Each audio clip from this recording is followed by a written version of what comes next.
You ask Tiger to solve. This deals with linear equations with one unknown. The final result is w equals -17/12. Let's solve it step by step. Simplify the expression.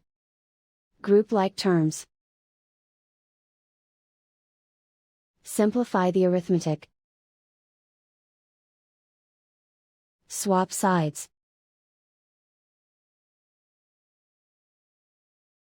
Group all constants on the right side of the equation. Add 3 to both sides. Simplify the arithmetic.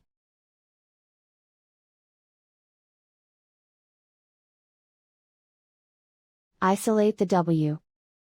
Divide both sides by -12. Cancel out the negatives.